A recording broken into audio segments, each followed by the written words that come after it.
Hola jóvenes, soy la profesora Débora Ponce y hoy trabajaremos la semana 19 que corresponde a un repaso de todo lo visto en el curso de geografía. Tenemos entonces la primera pregunta que corresponde a la historia de la geografía que vimos en nuestra primera clase. La geografía es uno de los conocimientos más antiguos que el hombre ha practicado, por lo que su concepto ha variado constantemente en el tiempo. Uno de estos señala que la geografía se encarga de estudiar, analizar, describir e interpretar los fenómenos que se dan en la superficie de la Tierra, y de conocer y analizar las relaciones existentes entre los seres humanos y el medio terrestre. Para inferir o entender lo que nos quiere mostrar esta pregunta, recordaremos nosotros la historia de la geografía. Geografía es una ciencia social que significa descripción de la Tierra.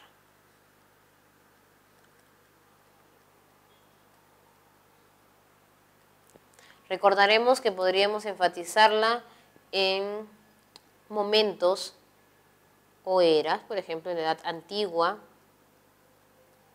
solo se caracterizaba por la descripción, pero no era una ciencia. En la Edad Media, recordemos nosotros, declina su estudio en el mundo occidental, debido a la influencia de la religión católica. Tenemos nosotros entonces las edades más importantes, la Edad Moderna y la Edad Contemporánea. En la Edad Moderna adquiere el estatus de ciencia o de disciplina que pertenece ya a una ciencia. En este caso estaríamos hablando que estaba dentro de las matemáticas. Y en la Edad Contemporánea dividíamos nosotros en dos etapas, el siglo XIX y el siglo XX. En el siglo XIX entonces teníamos nosotros dos posturas diferentes. El positivismo geográfico, llamado también, o que tenía el principio de determinismo geográfico, y el posibilismo geográfico, que tenía el principio del historicismo o posibilismo geográfico. En este caso, el positivismo con el determinismo hacía énfasis a la naturaleza, mientras que el historicismo con el posibilismo hacían énfasis a la relación que tenía el hombre sobre la naturaleza. En el siglo XX ya vemos nosotros que es una realidad tanto natural como social, y obviamente nace en el estudio del espacio geográfico y del geosistema.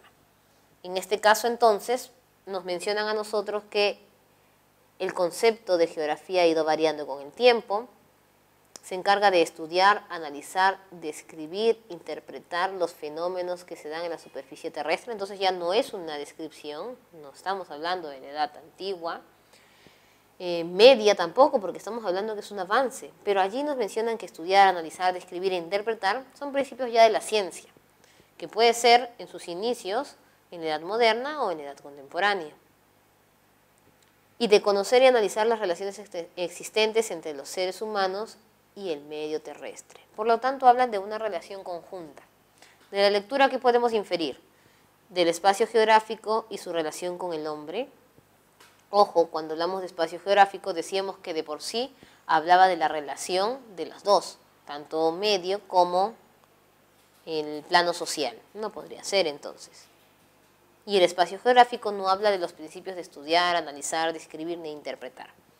De los inicios de la geografía descriptiva, pues no, si estamos hablando que es más allá de describir, tiene que analizar e interpretar, ya no solamente es dar la información de la Edad Antigua, ni menos de esta de geografía descriptiva, que también se sigue manteniendo, pero ya es la básica nada más. Del concepto de geografía humana estaríamos mencionando solo el plano social, estaríamos dejando entonces el medio terrestre, tampoco podría ser. De las entidades y subsistemas del geosistema, no, porque acuérdense, vamos a mencionar aquí un poco estos temas de geosistema. Tendríamos entonces el geosistema, era la unión del ecosistema, que era lo biótico y abiótico, más el elemento antrópico del hombre. Entonces tú dirías, puede ser, pero no nos hablan de elementos. En el estudio nos mencionan simplemente las fases que hace un geógrafo sobre el espacio geográfico con los hombres en la acción. Entonces no están hablando de los subsistemas, no están hablando de geósfera, ni hidrosfera, ni atmósfera tampoco. Y de la etapa científica, pues sí, porque parte de que la geografía ingrese a la ciencia es que deja de simplemente describir, sino pasa a tener otros principios o procesos dentro de la ciencia que ya nosotros hemos podido mencionar. Sería entonces la letra E. Luego tenemos la segunda pregunta. En relación a los puntos y líneas imaginarias de la Tierra, identifique las proposiciones verdaderas y falsas y luego marque la alternativa correcta. Entonces aquí recordemos nosotros la geodesia. La geodesia era la disciplina de la geografía que se encargaba de estudiar las líneas imaginarias, ¿no? Entonces recordemos la Tierra. En la Tierra nosotros la vamos a ubicar en relación al Sol. A esto se le consideraba como plano de la eclíptica. Pero también tiene una línea que cruza el medio, que es la línea normal. Sin embargo, la Tierra está inclinada. En el medio de esta Tierra inclinada pasa el llamado eje terrestre o eje de rotación.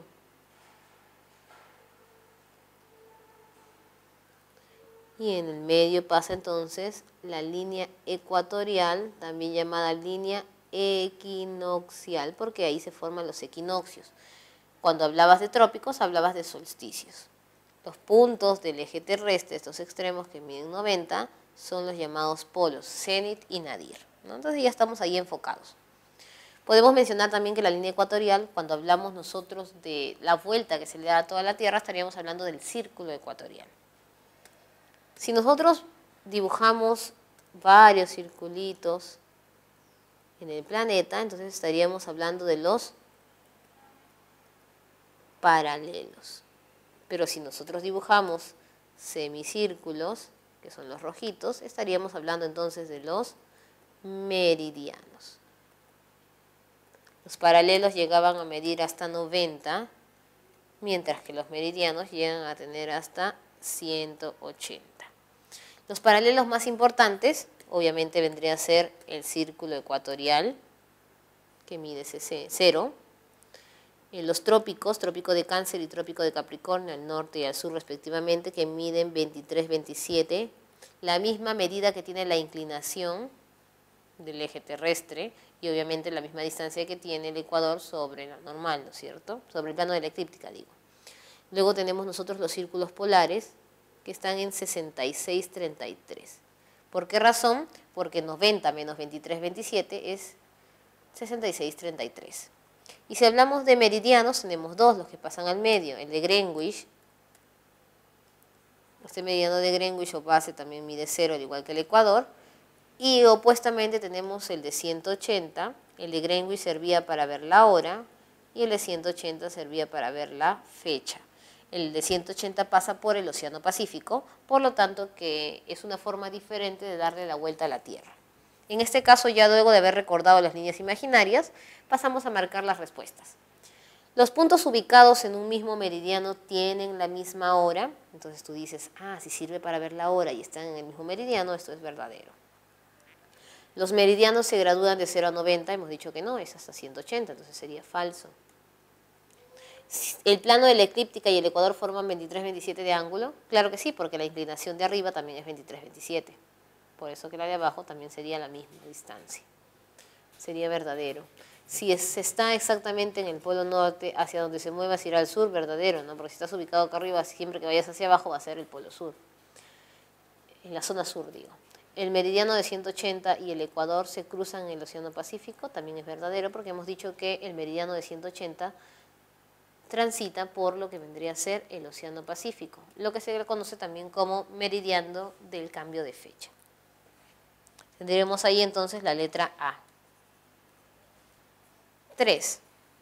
Estaríamos hablando entonces de lo que es la cartografía. Recordemos nosotros el tema de cartografía.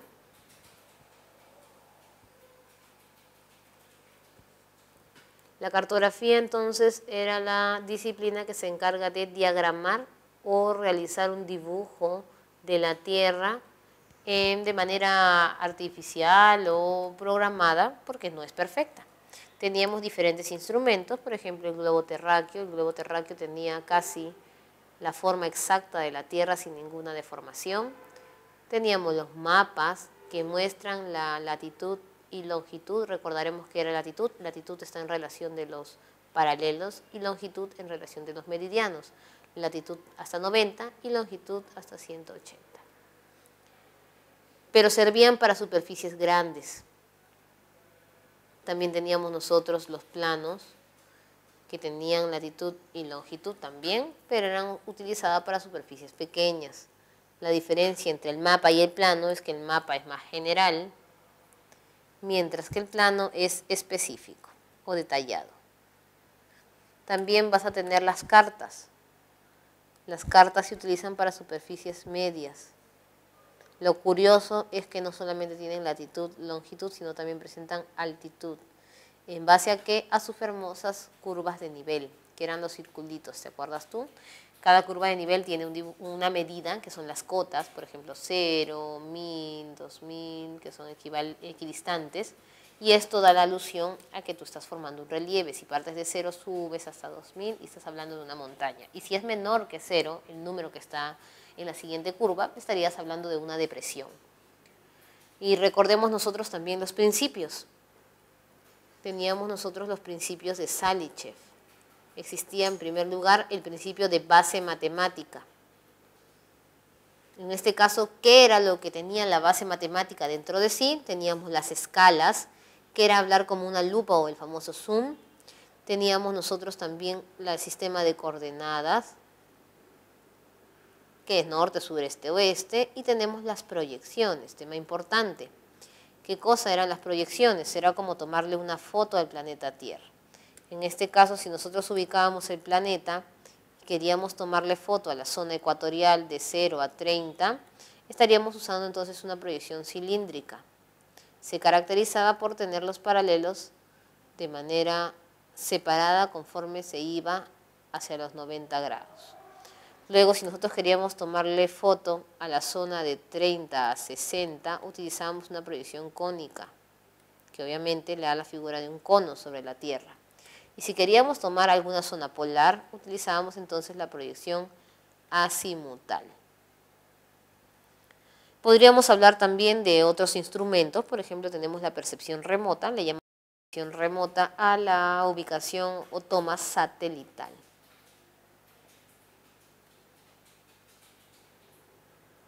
Y recordemos nosotros que las escalas tenían una fórmula. La escala, que siempre está en centímetros, es igual a distancia del mapa sobre distancia del terreno. La escala del mapa oficial del Perú es 1 sobre 1.000.000 y de la Carta Nacional 1 sobre 100.000. Luego de haber recordado ya un poco sobre cartografía, podemos responder la pregunta 3. Al ser la superficie de la Tierra esférica, no hay forma de representarla fiel y exactamente sobre un plano, ya que la esfera es una figura geométrica que no se puede transformar en un plano. Es decir, siempre va a presentar alguna deformación. Sin embargo, sí se puede hacer con otras figuras como los cilindros o los conos. Entonces tú dices, cilindros, conos, están hablando de proyecciones. Son tomas que van a volver la esfera en un plano y obviamente pueden haber tomas diferentes. Cilindros, hemos dicho, para el Ecuador y conos para las zonas templadas. En este caso, entonces, su representación en un mapa se necesita aplicar. Entonces tú dices, generalización cartográfica, ¿qué cosa era? Habían 3 principios. Uno era base matemática, el otro era generalización cartográfica y el otro es representación no semántica, sino cartográfica. La generalización tenía que ver sobre este detalle, si era más general o más específico los detalles que se mostraban. No están hablando de detalles. La representación cartográfica eran los símbolos que generalmente nosotros vemos en las leyendas. Tampoco están hablando de estos símbolos. No mencionan nada de altitud, por lo tanto no podría ser una carta y las famosas curvas de nivel. Nos queda percepción remota y base matemática. Percepción remota tiene que ver con proyección satelital, no mencionan ningún satélite. Por lo tanto, examinemos qué dice la base matemática. Están dentro de sí las escalas, las coordenadas y las proyecciones. Nos están hablando específicamente de proyecciones, pero como no hay esa clave, podremos decir que se refieren al principio de base matemática. Tenemos la cuarta pregunta. Un grupo de estudiantes de Ingeniería Geológica realiza una salida de campo a la estribación andina del Morro Solar de Chorrillos. En ella se observan unas estructuras tabulares del tipo vertical o casi vertical que atraviesan las capas o cuerpos rocosos preexistentes. Estos son los plutones denominados. Para recordar esta pregunta tendríamos que entrar entonces a lo que se conoce como el tema de diastrofismo, vulcanismo y seísmo. En este caso, los tres corresponden a la geodinámica interna. Y también teníamos nosotros la geodinámica externa, que tenía que ver con la meteorización y erosión. ¿Qué eran las geodinámicas? Eran las que se encargaban de pulir el relieve para ver cómo sería la forma actual de donde nosotros estamos. Crean fosas, crean continentes, se crean volcanes, se crean montañas, depresiones, etc. El diastrofismo entonces eran los movimientos de las placas de derecha a izquierda o de arriba y abajo. Habían dos formas, ¿no es cierto?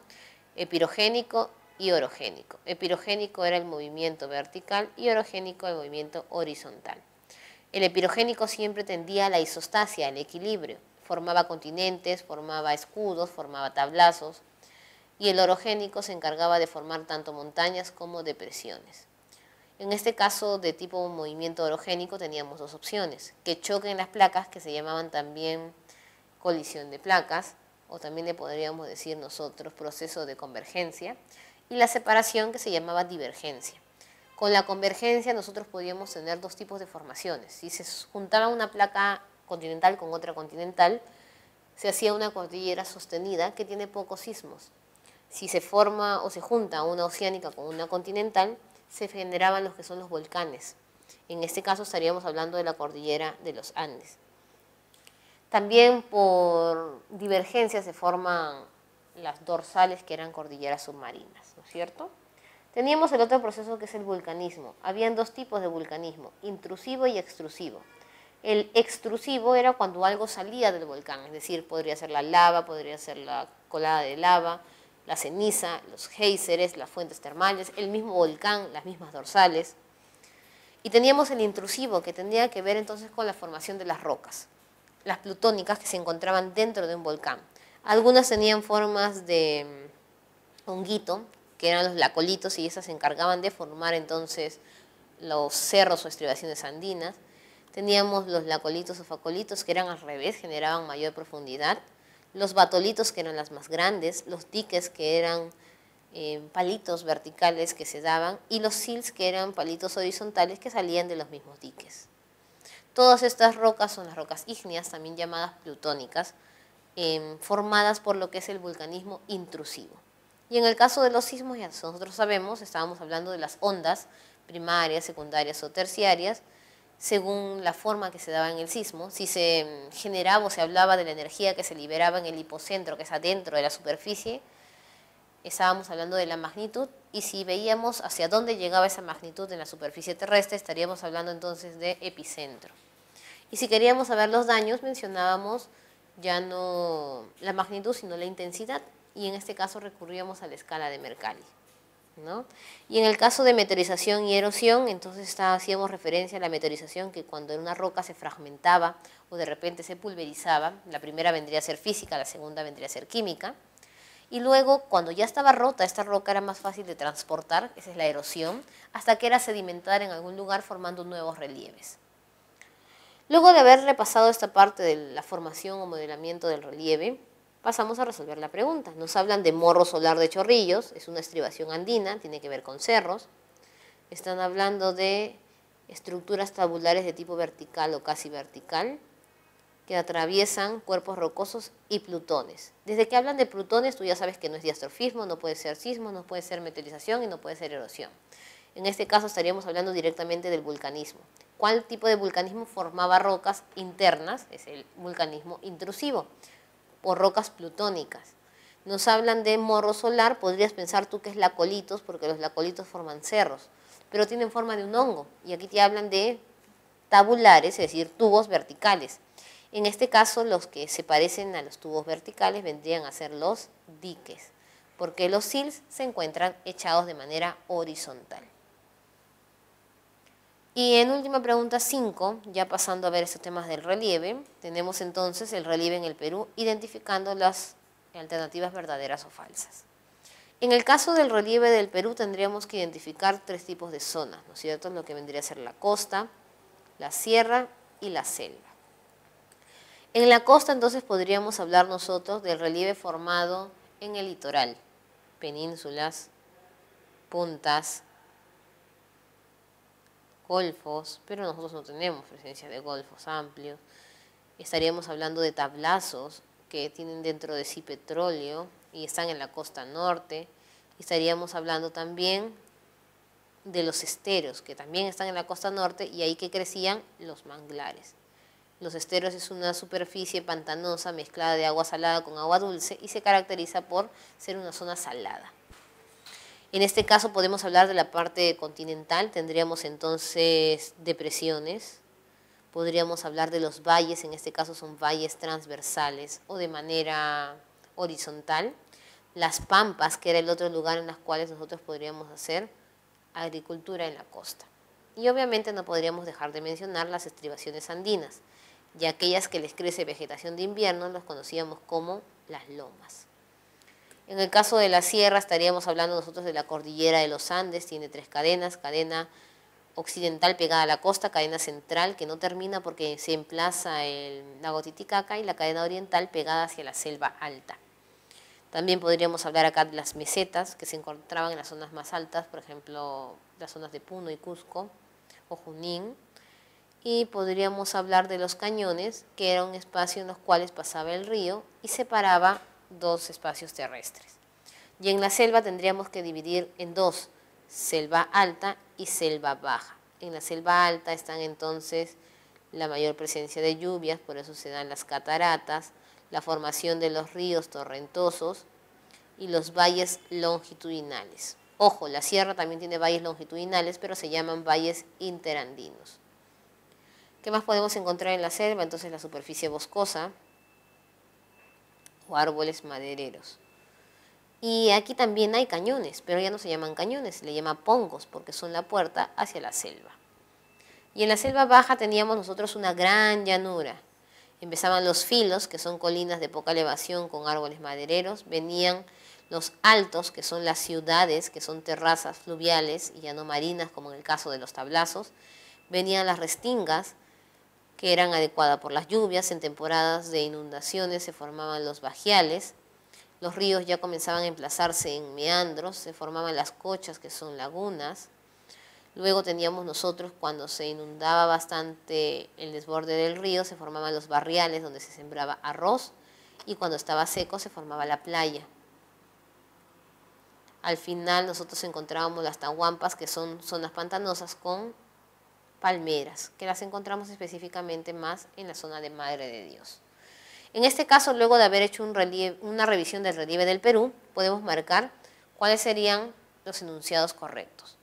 Los pongos son cañones angostos sin profundos. Sí son cañones, pero tendríamos que verificar si te están hablando que dan puerta hacia la selva. Y en este caso no lo mencionan, pero sí es correcto, son cañones. Los tablazos poseen un gran potencial agrícola. No, ahí están las mesetas o las pampas. En este caso los tablazos tenían hidrocarburos. Las depresiones son terrenos costeros salitreros. Claro que sí, están cerca de los desiertos que tienen sal, fosfato y cercanos en las depresiones de salitre. Pero más que todo este salitre están enfocados en los desiertos y las depresiones en sí son más que todo humedales, por lo tanto no podríamos decir que es una clave correcta. El Mantaro constituye un importante valle costero. Mantaro, valle de la costa. Mantaro es selva, entonces no podría ser. Pero el valle en sí del Mantaro es un valle interandino, tampoco, entonces ni siquiera es relación del río de la selva, ni están hablando del valle interandino, no puede ser costa. Los altos son terrazas aluviales de la selva baja. Verificamos que sí, entonces tenemos como clave correcta la 5, tenemos como clave correcta la 1, hemos anulado la 2 y hemos anulado la 4. Si bien sabemos que la sal, el fosfato y el salitre se encuentran en los desiertos, decíamos que las depresiones están conjuntas. Entonces nos damos cuenta que sí, están hablando de las depresiones que justamente están al lado del desierto. Sería entonces verdadera. 1, 3 y 5, la letra A. ¿Por qué dejamos al final las depresiones? Porque hay depresiones que no tienen todas el potencial salitrero. Entonces tendríamos que ver al final de cuál de presiones nos estaban hablando. Luego, la pregunta 6 va en relación también de lo que vendría a ser el relieve de la selva baja, que ya lo habíamos mencionado, de todas maneras vamos a recordarlo, y también hace alusión a términos de la selva alta.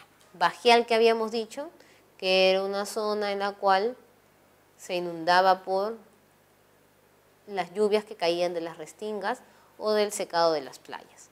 Tahuampas eran las zonas pantanosas donde crecían los aguajes, por eso también le llaman aguajales, específicamente Madre de Dios.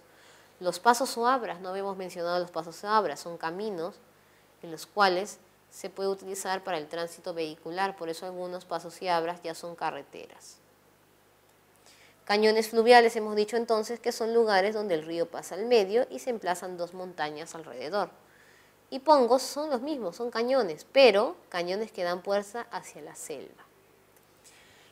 Vamos a leer la pregunta. Los ríos de gran caudal de las vertientes hidrográficas del Perú, dice vertientes hidrográficas del Perú, no expresan qué vertiente específicamente se están mencionando. Recordemos nosotros que el Perú tiene tres vertientes: la vertiente del Pacífico, la vertiente del Amazonas y la vertiente del Titicaca. La vertiente del Titicaca se emplaza específicamente en la zona de los Andes, cordillera central, más que todo hablando de la zona sur, conos volcánicos y Carabaya. Amazónica nace en la cordillera oriental, no todos, porque tenemos también el caso del Amazonas, que no específicamente nace allí. Y los del Pacífico, la mayoría nacen en la occidental y se desplazan hacia la zona del Pacífico. Luego mencionan, han erosionado las cordilleras formando gargantas. Una garganta es como un agujero, ¿verdad? Con paredes casi verticales, por lo tanto están hablando de paredes de pie. ¿De quién estarían hablando? Pasos y abras no son. Tahuampas tampoco. Bajeales tampoco. Pueden ser cañones o pongos. Los dos son entradas, pero no te hacen especificación de la selva, por lo tanto sería la letra D, cañones fluviales. Vamos luego con la pregunta 7. En este caso trabajaríamos entonces los elementos del clima. Dos amigos comentan su experiencia de un campamento que realizaron en la playa en el mes de enero, el cual formó parte de una salida de campo del curso de geografía al cual pertenece. Al exponer uno de ellos que los vientos se desplazan de zonas de alta a baja presión, considera que el cambio de dirección del viento percibido en el día en relación a la noche se debe además del cambio de temperatura entre de estas zonas. Entonces nos están mencionando algunos elementos, específicamente el tema de los vientos. Recuerda tú que hay vientos planetarios. Tenemos los circumpolares que vienen de los polos. Son refraccionados por los vientos del oeste. Pero los que nos afectan a nosotros son los vientos del este, que se llaman vientos alisios. Los del norte no nos afectan, sino nos afectan los del sur. En este caso, tenemos entonces la cordillera de los Andes que se encargan de refraccionar estos vientos alisios. Estos vientos alisios están durante todo el año. Luego tenemos nosotros los vientos estacionales, también llamados monzónicos. Hay monzón de verano y monzón de invierno. Su nombre lo dice, uno viene en verano, el otro viene en invierno. Diferencia es que el de verano viene con más lluvia, el invierno viene seco. Y tenemos las brisas. Las brisas no cambian por estación, cambian de día y de noche. Tenemos las brisas del mar, en el cual de día el mar brinda su brisa al continente y luego se devuelve en la noche. Y la de las montañas, al valle, ¿no es cierto? De día sube a la montaña y de noche baja. Y no podemos dejar de mencionar los vientos ciclónicos, que son por influjo de las corrientes. Si van de subida, tenemos entonces el viento llamado ciclón, que se dice con B porque termina en baja presión, y el anticiclón, que es con A porque es de alta presión. Los ciclones terminan siendo huracanes o tifones, y los anticiclones muchas veces remolinos que se forman en el mar o algunos torbellinos. Luego de haber entendido ya los tipos de vientos, entonces tú dices, ¿no? Dos amigos en la playa en el mes de enero, entonces podría hacer alusión a un viento monzónico. Pero dicen que los vientos se desplazan en zonas de alta a baja presión. Podría ser cualquier viento, a excepción del anticiclón, que es de baja a alta presión. Considera que el cambio de dirección del viento percibido en el día en relación a la noche, entonces tú dices no puede ser monzónico, planetario está todo el año, y encontramos que sería una brisa. Cumple la característica de ser dada en los meses de enero, cuando estás hablando, por ejemplo, de la playa. Se puede dar también en cualquier parte del año. Cumple la característica de ser un viento común de alta a baja presión y de día y noche. Y te hablan del cambio de temperatura. Entonces vamos a ver nuestras claves. Vientos y la humedad. No podríamos relacionar temperatura con la parte de la humedad sin especificar qué viento es. La diferencia de altitudes. Tendríamos que hablar entonces si fuera una brisa de pisos altitudinales, pero no hablan alguna especificación sobre la altura. Las presiones homogéneas. Si fueran presiones homogéneas, entonces no generarían diferencias de día y noche. Diferencias pluviales de lluvia, pero esta es más que todo es monzónica. Por lo tanto, nos queda la playa y el mar, que es un tipo de brisa ya mencionaba. ¿Por qué lo tuvimos que leer? Porque teníamos que verificar si hablaban de una brisa de mar o de una brisa continental. En este caso también sabemos que es de playa y de mar porque hablan de enero y temperatura, y normalmente en enero aumenta la temperatura en las zonas cercanas al mar. Letra A. Y tenemos la 8, que hace relación entonces a los factores del clima en el Perú. Decíamos nosotros que, ¿cuáles son los factores que alteran el clima en el Perú? Entonces tenemos nosotros, este es el Perú, y tenemos en primer lugar la corriente peruana, llamada también corriente de Humboldt, que viene de sur a norte y llega en teoría a la península de Illescas en Piura. Se caracteriza por tener aguas frías y por, de la mano con el anticiclón del Pacífico Sur, encargarse entonces de generar garúas, impedir las lluvias, y como la corriente peruana es circular, se encarga entonces de formar las llamadas lomas, que es la vegetación de invierno en los cerros, además de generar recursos pesqueros en la zona debido al fenómeno del afloramiento. Teníamos en contraposición por el norte una corriente que viene de norte a sur, la contracorriente ecuatorial, que sus aguas son cálidas y se encarga entonces de provocar las lluvias en la costa norte. Luego tenemos nosotros la corriente del Niño, que suele pasar en algunas épocas. Esta corriente del Niño puede ser cada 4 años, cada 2 años, dependiendo cómo esté el clima, porque no es estable, por eso también le llaman fenómeno del Niño, que se encarga entonces de intensificar las lluvias más en el norte todavía, generar sequía en la Sierra Sur y encima todavía alterar el plano de los recursos del mar. La anchoveta se va porque no le gusta el agua caliente y no puede sembrar, por ejemplo, algodón, y más que todo se siembra arroz porque casi todo está mojado. Podríamos hablar también de la zona de la selva. Tenemos nosotros el ciclón ecuatorial, que afecta más que todo a Loreto y la zona de Ucayali, y también a la zona norte le intensifica las lluvias. Luego tenemos el anticiclón del Atlántico Sur, que afecta más que todo a Madre de Dios, intensificando el friaje, que es el descenso de temperatura en la zona de la selva y la selva alta. Y luego podríamos hablar nosotros de otro fenómeno, por ejemplo, las heladas, que afectan generalmente a la sierra con el descenso de temperaturas después de bajo cero, es decir, menos 10 o menos 20 grados. Escarcha blanca es la helada blanca porque cubre todo de nieve y hielo, y la negra, que es la más peligrosa, no tiene un color. Entonces te dicen, las sequías intensas se producen en el altiplano, provocan pérdidas económicas y sociales. ¿Quién genera sequías intensas? Vientos ciclónicos atlánticos, estiaje, y está afectando la selva específicamente. Anticiclón del Pacífico Sur genera garúa, no lluvias, pero no habla de sequía. Y el fenómeno del Niño sí, por ejemplo, cuando viene genera las lluvias y los huaicos, pero la sequía en la parte del sur, y aquí te hablan del altiplano. Caída de huaicos andinos, estos generalmente se dan siempre en verano sin la llegada del fenómeno del Niño, y los huaicos generarían mayor presencia de agua o inundación, por lo tanto no sería una sequía. Y de regímenes regulares hidráulicos tampoco, porque al haber un régimen regular no serían las sequías, sino tendrían agua en mayor cantidad. Tenemos entonces en respuesta la letra C, fenómeno del Niño. Muy bien. Luego tenemos nosotros la pregunta 9, que va en relación al clima en el Perú. El clima en el Perú lo había tipificado Köppen, lo había clasificado entonces en dos zonas, digo en tres zonas: costa, sierra y selva. En la costa nosotros vamos a dividir dos zonas, costa norte y costa centro y sur. La costa norte le llamaba cálido muy seco. ¿Por qué? Porque siempre hay sol, pero estás en la parte de la costa. Y la centro-sur le llama semicálido porque no hay mucho sol y también muy seco. Le podríamos decir al norte de otra manera, que sería árido tropical por las lluvias de verano.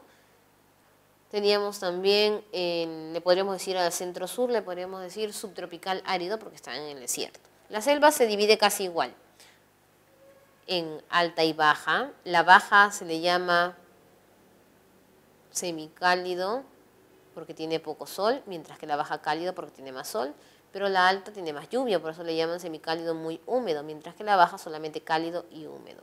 Si tomamos en cuenta el principio del ciclón, la parte de Loreto y Ucayali sería entonces cálido húmedo ecuatorial, y si tomamos el anticiclón del Atlántico Sur, Madre de Dios, sería cálido húmedo de sabana tropical. ¿Por qué de sabana? Porque ahí están las tahuampas, que eran pantanos con palmeras.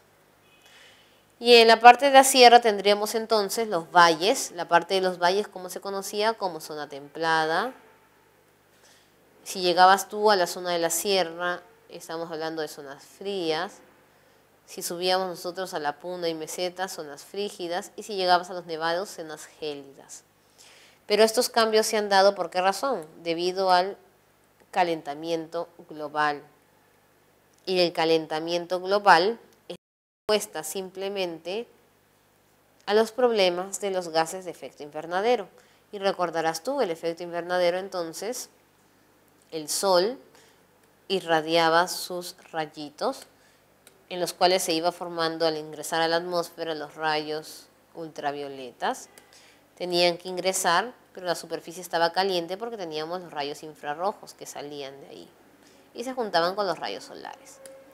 Entonces, los gases de efecto invernadero se encargaban de impedir que todos los rayos se vayan, se queden algunos. ¿Para qué? Para calentar y lograr la temperatura de 15 grados, que es una temperatura estable. Pero los demás rayos se terminaban saliendo.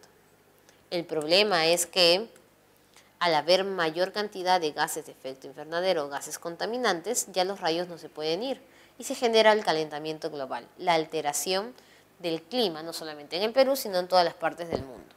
Podemos decir también que este calentamiento global tiene sus consecuencias, ¿no es cierto? El de hielo de los glaciares, estos glaciares pasan al mar, este mar causa inundación, hay mayor exceso de lluvias por algunos lados, por otros lados está la sequía, no encontramos crecimiento más que de cañas o troncos.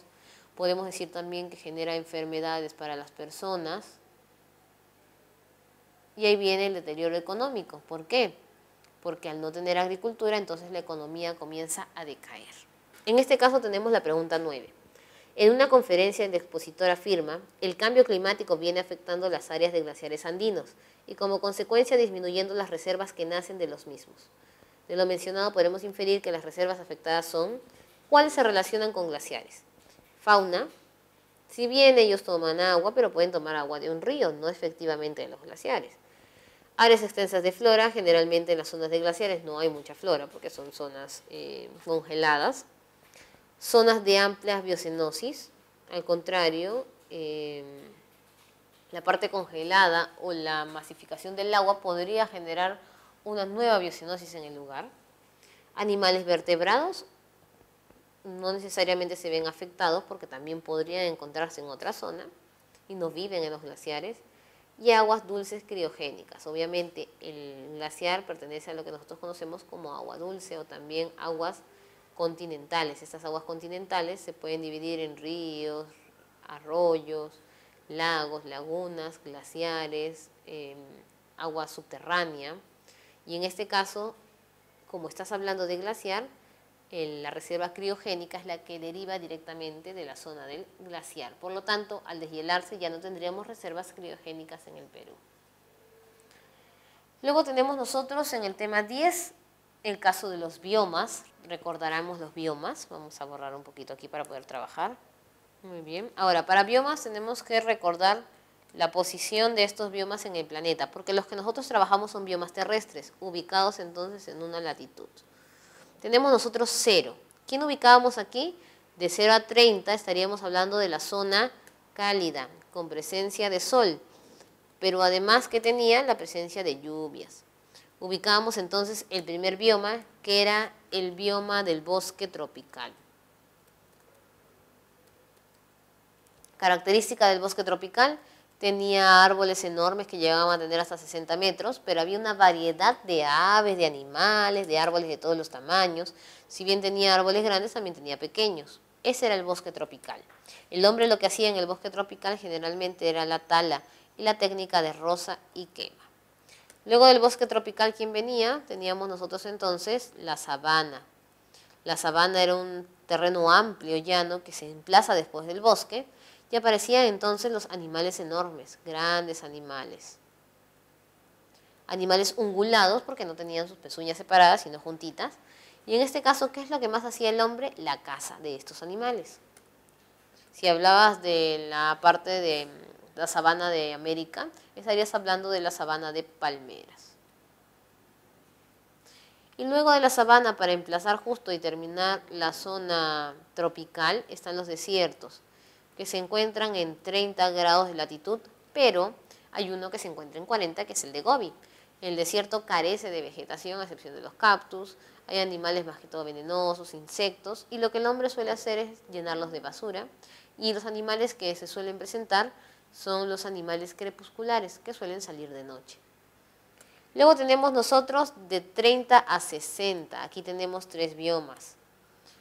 El bosque templado, el bosque boreal o taiga, y no podemos dejar de mencionar la pradera. En primer lugar está entonces la pradera. La pradera vendría a ser una sabana, porque tiene pajonales y pastizales, pero va en altura. Es sinónimo de campo, de estepa. Ahí encontramos nosotros conejos, liebres, coyotes. Si estamos hablando de una pradera básica de Europa, por ejemplo, de agricultura, la ganadería, y el problema principal que tiene la pradera es el sobrepastoreo, al igual que la sabana. El bosque templado se caracteriza entonces por tener los árboles perennifolios o caducifolios. Perennifolios es que nunca se le van las hojas, y caducifolios que se le van las hojas generalmente en la estación de otoño. Teníamos los coníferos también, principalmente tenemos ahí pinos y abetos, dependiendo del lugar en el que estamos. Pinos estamos hablando para América y abetos estamos hablando para Europa. En el caso del bosque templado se caracteriza por ser un bosque oscuro y además por no tener luminosidad ni en animales ni en plantas, y los árboles son del mismo tamaño. En el caso del bosque boreal o taiga, la salvedad es que solamente se encuentra en el hemisferio norte, porque bosque boreal viene de norte. Todos los biomas se encuentran también en el hemisferio sur, menos el bosque boreal o taiga, que es una zona pantanosa en la cual podemos encontrar algunos influjos de árboles que van quedando. Era la zona menos deteriorada por el hombre, y actualmente, debido a que el bosque templado es la más deteriorada, la utilizan para poder habitarla. Y en último lugar tenemos nosotros en las zonas frías tundra. Existe la llamada tundra alpina para los Alpes, tundra andina le llaman en las partes altas de los nevados de nuestras zonas. Y hay 2 tundras, ¿no es cierto? La parte continental, que por ejemplo es Alaska, o la tundra cercana a lo que le llaman regiones polares. En este lugar más que todo se ve la acción del hombre de manera indirecta que directamente. Pero si es que quieres hablar de una acción directa, la tundra se caracteriza porque los científicos o las personas que van a investigar o hacer minería suelen romper el permafrost debido a las maquinarias e indumentaria que ellos llevan. En este caso tenemos la pregunta 10, justo en relación a la tundra. Los trabajadores mineros en la tundra de Alaska han intensificado su trabajo y presencia, observando que esto está alterando el permafrost. ¿Qué están haciendo? Obviamente rompiéndolo, ¿no es cierto? ¿Qué obras son las que más impactan en este ambiente? Entonces, si estás hablando de minería, vivienda y urbanización es muy raro, porque alguien que viva en una zona congelada no es algo común. a excepción de que vivas en zonas de Rusia, pero generalmente se busca evitar justo la parte de la vivienda en dichas zonas. Zonas de recreación, ¿no? Nadie va a hacer deporte o jugar en zonas congeladas. Agricultura y riego intenso, si está congelado no vas a hacer agricultura y además están hablando de minería. Y nos queda infraestructura industrial y responsabilidad social. El hombre no es el que destruye el lugar de la tundra, es de manera indirecta más que todo. Y el permafrost se rompe por científicos que van allí, que tratan de cuidarlo, pero a veces la instalación de las zonas hace que se rompa el permafrost, o por la minería que tiene que hacer una infraestructura. Por lo tanto, estaríamos hablando de la letra A, infraestructura industrial. En la pregunta 11 estaríamos hablando nosotros de las ecorregiones. Las ecorregiones son 11, que dan alusión a lo que es Antonio Braque. En este caso, ¿de dónde la sacó Antonio Braque? De los pisos altitudinales de Javier Pulgar Vidal. Para Javier Pulgar Vidal, la costa era una sola, se llamaba simplemente costa o chala. Dividía la sierra en instancias. Teníamos nosotros Yunga, valles pegados a la costa. Teníamos Quechua, valles en altura, interandinos. Luego venían las partes altas, Suni para agricultura, venían las mesetas y por último la janga o cordillera, los nevados. Teníamos en esta zona selva alta y selva baja. Entonces, ¿qué es lo que hizo Antonio Braque? La selva alta la mantiene, caracterizándola de los árboles, ríos fuertes, cataratas, presencia de lluvias y valles longitudinales. La selva baja la mantiene tal y como nosotros la conocemos, meandros, filos, altos. Lo único que va a hacer él es separar las tahuampas, que era el final, recordarás tú, la sabana de palmeras, así le va a llamar. Entonces tenemos 3 zonas en la selva.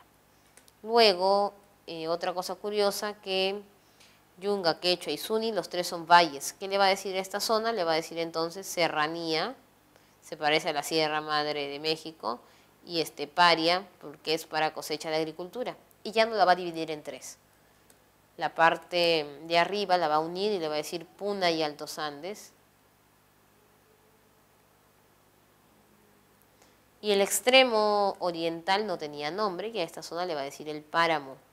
¿Qué es lo más característico del páramo? El paso por Cuya. ¿Qué es lo que caracteriza el paso por Cuya? Que los animales de la selva pueden transitar hacia la parte de la costa. ¿De qué manera? Cruzan la zona del páramo, que estaríamos hablando nosotros de Cajamarca, hacia la zona de Olmos, Lambayeque, ¿no? En el valle de Jaén. Por aquí, por ejemplo, el sajino, que es un animalito de la selva baja, sube y llega hasta la parte de la costa. El oso de anteojos también sube y llega a la parte de la costa. Y en el caso de la costa la va a dividir en 5. Mar tropical, mar frío de acuerdo a la corriente. En la parte del mar frío le va a decir también desierto del Pacífico, y la zona del mar tropical la va a dividir en 2, el bosque tropical y el bosque seco. ¿Qué pasa con el bosque tropical? Es la zona de Tumbes nada más, que es donde llueve siempre.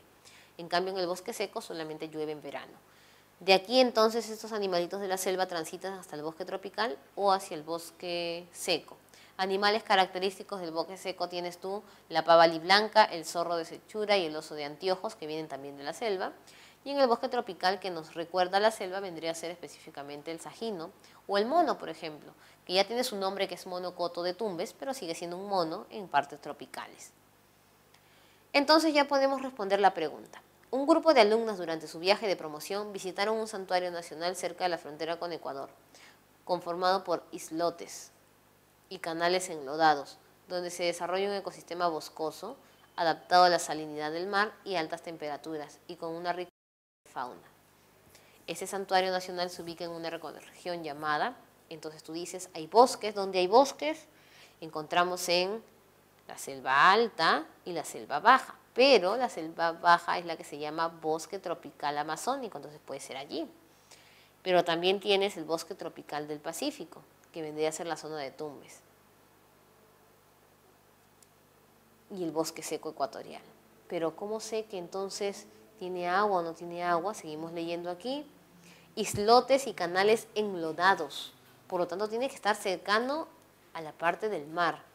El bosque amazónico no está cercano a la parte del mar, porque hablan salinidad. Luego tú dices, pero puede ser el bosque o puede ser el mismo mar. Y nos hablan variedad de fauna, todas tienen variedad de fauna. Altas temperaturas, entonces tú ya dices, no puede ser el mar frío, porque es frío, obviamente. Me sigue quedando seco, mar tropical y bosque tropical. Pero cuando hablan de islotes, estás hablando fuera de la parte del continente. Por lo tanto, no podría ser ni el bosque tropical ni el bosque seco ecuatorial.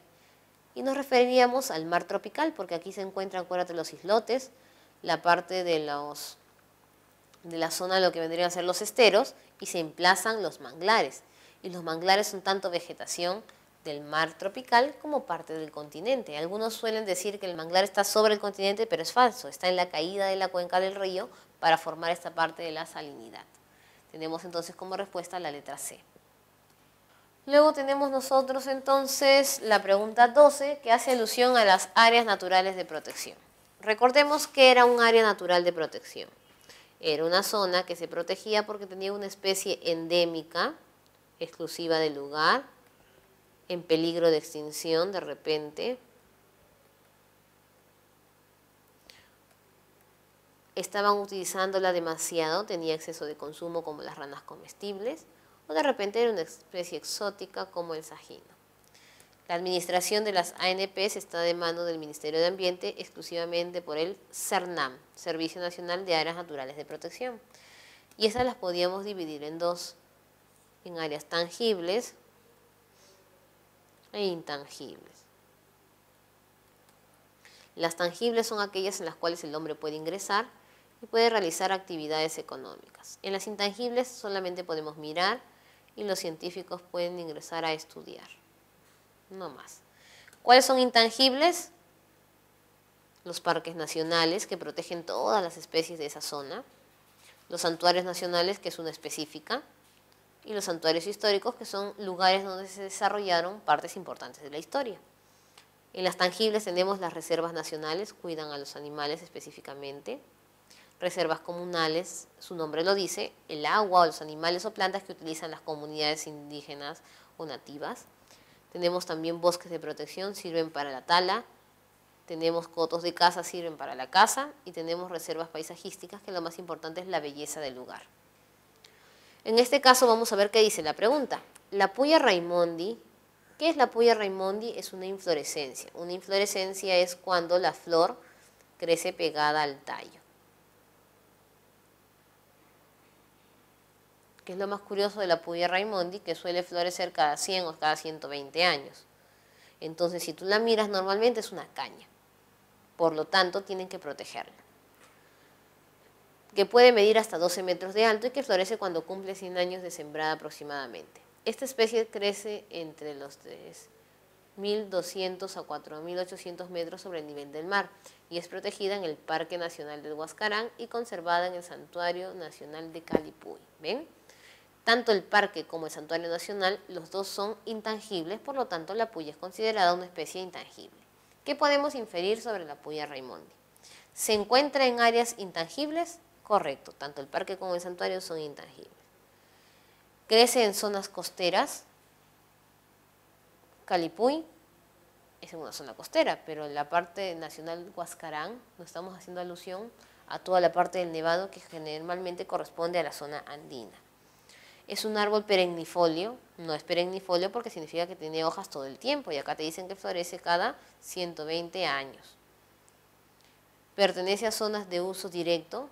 ¿Cuáles son de uso directo para actividades económicas? Las tangibles, no podría ser.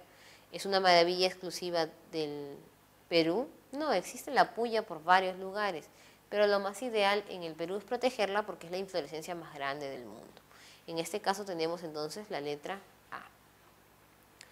13. Vamos a hablar ahora de la Amazonía y de la Antártida, ¿no es cierto?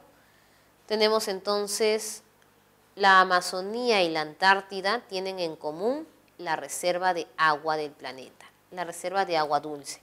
No significa que otra parte del planeta no tenga agua, significa que en estas zonas se deben cuidar en mayor instancia. En la Amazonía entonces estaríamos hablando 8 países que poseen la floresta por el paso del río Amazonas y estos 8 países han firmado un tratado, el llamado Tratado de cooperación amazónica, en el cual se cuida el espacio para ver qué actividades económicas se dan por la maravilla de la anaconda, del delfín rosado, del paiche, de la hoja de la victoria amazónica, entre otros. En la Antártida, por otro caso, se firma el Tratado Antártico. Los países se unen voluntariamente. Tenemos países signatarios y tenemos países asociados. En el caso de los países signatarios, son aquellos que firman, tienen voz y voto. En el caso de los países asociados, como nosotros, entonces simplemente tenemos voz, pero no tenemos voto en dicho lugar. Sin embargo, tenemos una base. Nuestra base se llama Machu Picchu y se encuentra en la isla Rey Jorge. ¿Qué es lo curioso de la Antártida? Puede llegar a tener menos 70 grados centígrados en algunas instancias. También podemos decir nosotros que es un área intangible. Nadie se puede apropiar del lugar, ni tampoco pueden haber utilización de radiactivos o similares que puedan destruir el permafrost de la zona.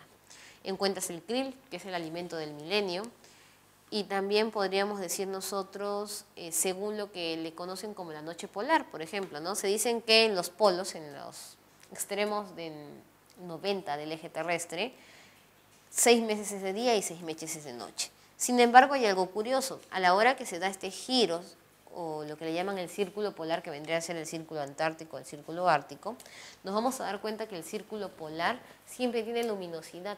Es decir, no son 6 meses de día ni 6 meses de noche. En el caso de la Antártida, a la hora que se da el giro de la Tierra, este círculo polar antártico siempre está iluminado, a pesar que se encuentra en una zona cercana a la región polar. Ahora sí, pasamos a ver las claves entonces.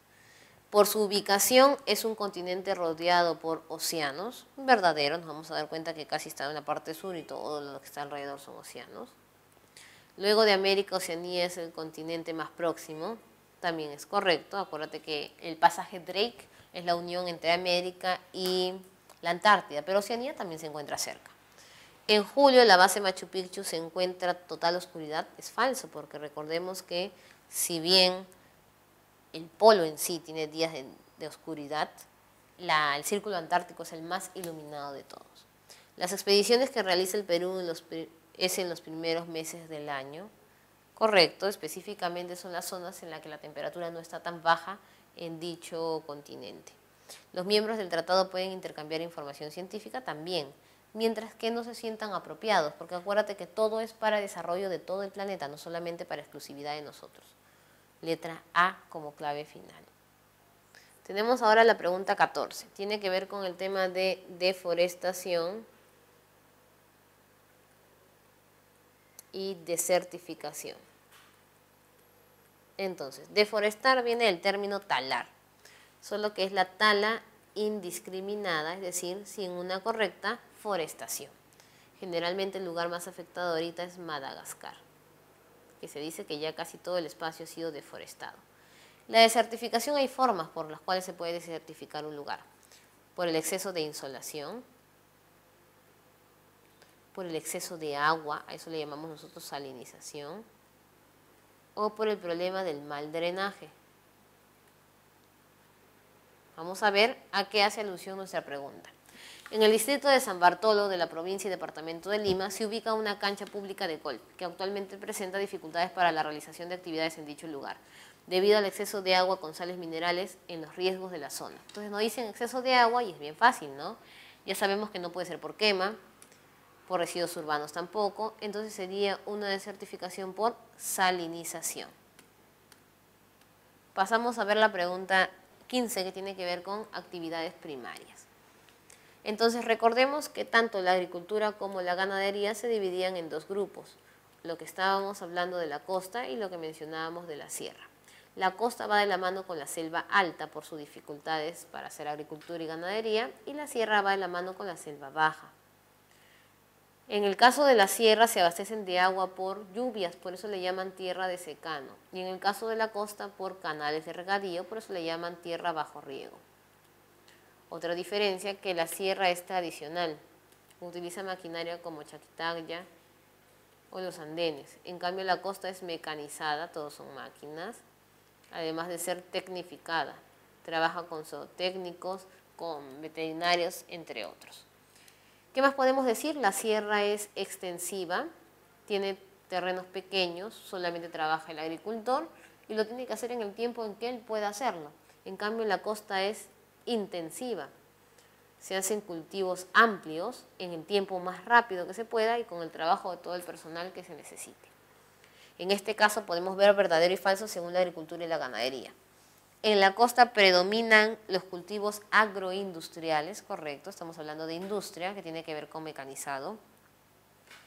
Tenemos luego, en la sierra se practica una agricultura de secano, correcto, verdadero. El ganado vacuno criollo se concentra principalmente en la costa y tenemos nosotros que es falso porque encontramos la mayor cantidad de ganado en donde, en las zonas de Cajamarca, criado por forma extensiva. La mayor producción de caña de azúcar se concentra en Arequipa, recordemos que la mayor concentración de azúcar se da en la zona norte. Y en la selva alta la agricultura es migratoria y estacional. Entonces no, porque migratoria y estacional por etapas o por tiempos es la sierra y la selva baja, mientras que la selva alta es intensiva, no se puede dejar de hacer agricultura en ese lugar. Por lo tanto sería falso. Y tendríamos como respuesta la letra C. Ahora vamos con el tema de la pesca, ¿no es cierto? La pesca actualmente se divide en dos zonas, pesca artesanal de bajura o mediana escala y la otra es la pesca industrial. La pesca industrial aparece desde 5 a 200 millas, antes era de 10, y ahora la bajura y la mediana se han unido de 0 a 5 millas. En la industrial puedes pescar gran consumo de anchoveta y sardina y tiene que inmediatamente ser transformado en alguna conserva o producto industrial, mientras que la pesca de bajura y mediana escala es para la venta del mercado interno. Además de eso, podríamos mencionar también que la pesca industrial genera la mayor ingreso de divisas en ese aspecto y además tiene embarcaciones grandes como barcos y bolicheras, mientras que la artesanal y de bajura son botes, chalanas, caballitos de totora que pueden ser a remo o pueden ser también a motor. Tenemos aquí entonces la pregunta 16. Al inaugurarse el moderno desembarcadero pesquero de La Caleta, si hablan caleta, acuérdate que hablan de pequeño, porque pesca industrial estamos hablando de puertos mayores, como Chimbote.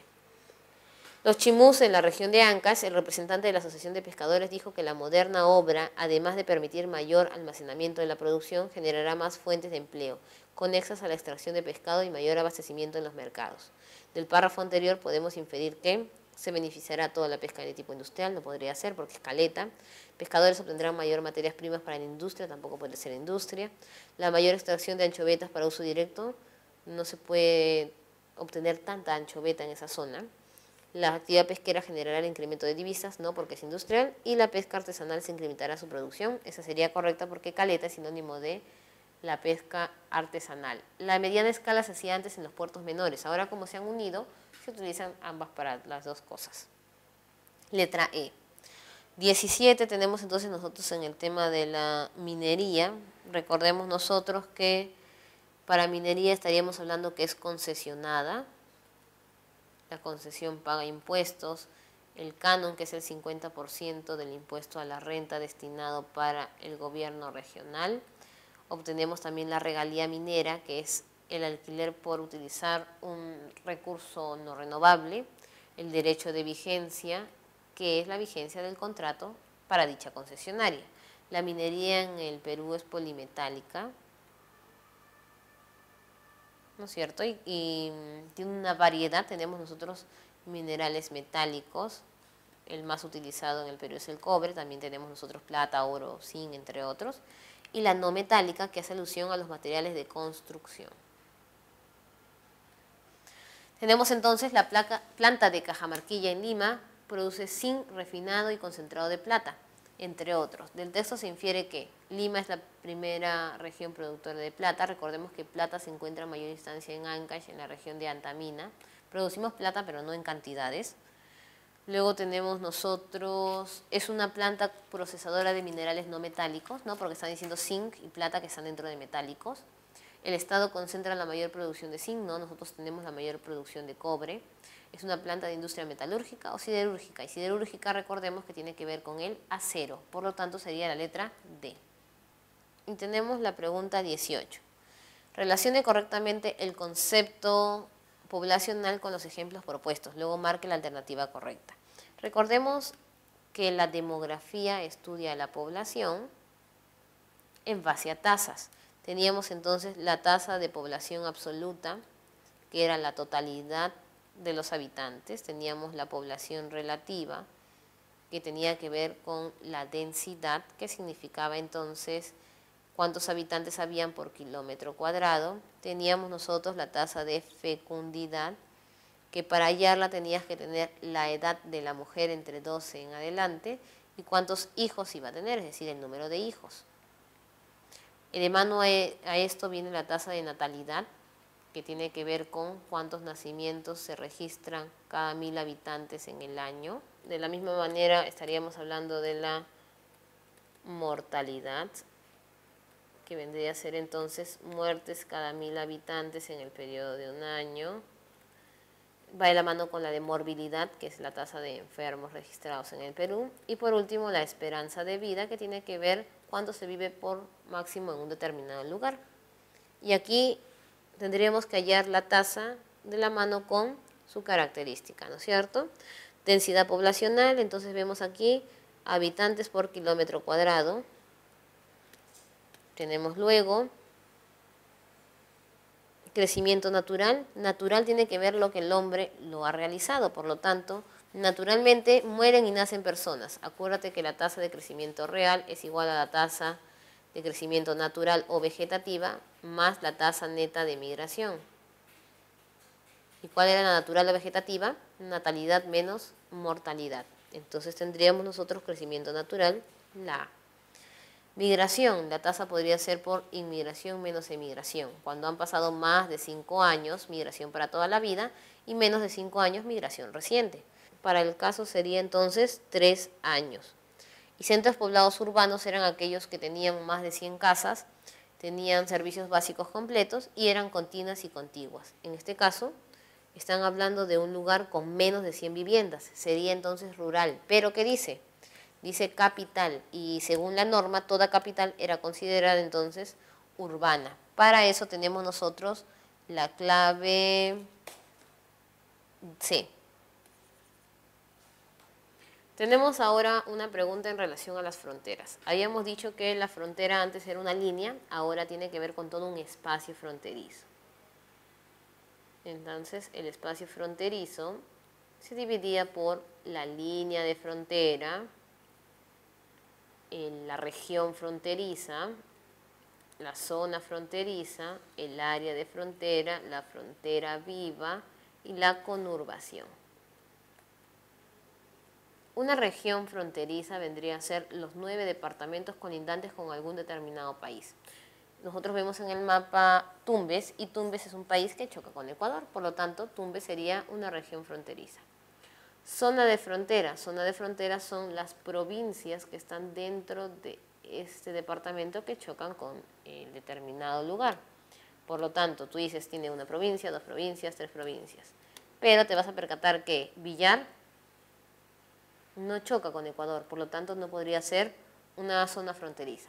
Tumbes y Zarumilla sí, así que tenemos nosotros 2 zonas fronterizas. Área de frontera son los distritos, pero que están al margen. Por ejemplo aquí, Aguas Verdes está al margen, sí podría ser. Matapalo también está cerca. En cambio, Tumbes y San Jacinto no están pegados a Ecuador, por lo tanto no serían áreas de frontera. Pueden ser los distritos, pueden ser centros poblados o pueden ser construcciones. Frontera viva son las personas que están allí. ¿Y qué es una conurbación? Es la unión tanto de un área fronteriza de Perú con otra área fronteriza de un determinado espacio. Tenemos nosotros 3 conurbaciones. Aguas Verdes con Huaquillas en Ecuador, tenemos nosotros Asís con la zona de Illapari y tenemos también Desaguadero con Desaguadero. Uno es con Brasil y el otro es con Bolivia. No tenemos conurbación ni con Colombia ni con Chile. En este caso nos hablan de la localidad de Aguas Verdes. Es un espacio fronterizo que constituye un paso de frontera con Huaquillas en Ecuador, conectados a través de un puente internacional. Hay una construcción. Podemos decir entonces, primero que constituye un área de frontera. Claro que sí, porque sabemos nosotros que Aguas Verdes se encuentra justo, es un distrito pegado a Ecuador. Forma parte de una conurbación binacional, también porque están hablando de Aguas Verdes y Huaquillas, que tienen una construcción mancomunada. Habilita y promueve la descentralización regional. Ahí no, porque si estaríamos hablando de descentralización regional, estaríamos hablando entonces de la creación de las regiones. Hablarían solamente de Tumbes en particular. Controla y registra el tráfico internacional. Vemos ahí un puente internacional. Y reglamenta y fiscaliza el cobro del canon. Eso tiene que ver con el gobierno local. Por lo tanto, serían la A, la B y la D. La clave B al final. Y tenemos ahora nuestras dos últimas preguntas. En el tema anterior de fronteras también hablábamos sobre la situación del mar. En este caso, entonces, mencionemos qué es lo que pasa en esta situación, ¿no es cierto? Perú es inclinado, Chile es recto, entonces nosotros tendríamos como frontera terrestre el punto Concordia. Pero la Haya no lo acepta porque a pedido de Chile se utiliza entonces el hito número 1. Si te preguntan por frontera terrestre es punto Concordia y te preguntan por frontera marítima, hito número 1 con marea baja. De aquí se emplaza una línea horizontal que se dan 80 millas en pedido de Chile y obviamente de manera diagonal la línea emplazada por el Perú, los que nos permite a nosotros tener un triángulo terrestre, una zona que pedimos y otra zona que hemos ganado, de pesca industrial. En este caso verifiquemos entonces, según el fallo de la Haya, cuáles son claves correctas. Parte de la intersección del paralelo que pasa por el hito número 1, entonces sí sabemos que parte por allí. El límite empieza desde el punto Concordia con marea baja, no puede ser porque hemos dicho que tiene que ser hito número 1, si bien se menciona marea baja, pero en función del hito. El Tratado de Lima del 29 delimita las fronteras de ambos territorios, pero terrestre, no marítima. Y la línea equidistancia se traza a partir de las 80 millas. Llegamos a 80 millas y se va en favor de Perú.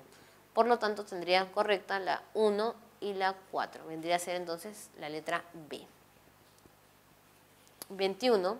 Relacione correctamente los principales aspectos del relieve del continente americano con su respectiva ubicación continental. Entonces, recordemos nosotros, ¿no? Si hablamos de América del Norte, estaríamos hablando de los montes Apalaches, de las montañas rocosas, estaríamos mencionando también la Sierra Madre Occidental en la parte de México, estaríamos hablando del desierto de Arizona, tendríamos la llanura norteamericana en la zona de Nebraska, estaríamos hablando de la isla de Groenlandia.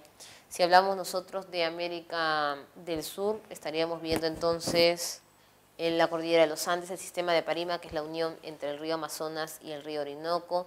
Estaríamos hablando del Mato Grosso, que es la meseta boscosa de Brasil. Estaríamos hablando del estrecho de Magallanes, a comparación del norte, que es el estrecho de Bering. Y si hablamos nosotros de Centroamérica, entonces estaríamos hablando de sus espacios más altos, ¿no? Por ejemplo, ahí tenemos en este caso el Tajamulco, en la zona de Guatemala. Y si mencionamos las Antillas, tendríamos Antillas mayores y menores. Las Antillas mayores son Cuba y la Española, y las Antillas menores, Trinidad y Tobago y Barbados.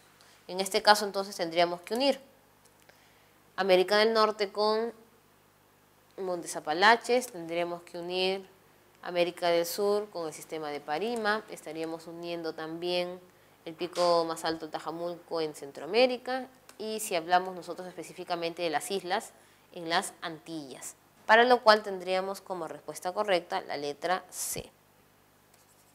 Y por último, tema sobre la parte asiática, que es un tema previo a la última semana de geografía. Recordemos nosotros entonces los ríos más importantes, ¿no? Teníamos el amarillo y el azul, el Yangtze y el Huanghu, los dos que nacen en las zonas de Tíbet y China. El mar Caspio como el lago más grande, si bien dicen mar, es un lago y el segundo estaba en América. Y el río Ganges, que está junto con el Brahmaputra, que se caracteriza entonces por ser pantanoso, por encontrarse en una zona viscosa de contenido de mar y de tierra. Tenemos en este caso entonces, vamos a relacionar, el Yangtze-Kiang es el mayor longitud en Asia, sería verdadero. El mar Caspio constituye la cuenca endorreica más grande del mundo. Estamos hablando de cuenca endorreica, si es el lago más grande, entonces sería más grande del mundo.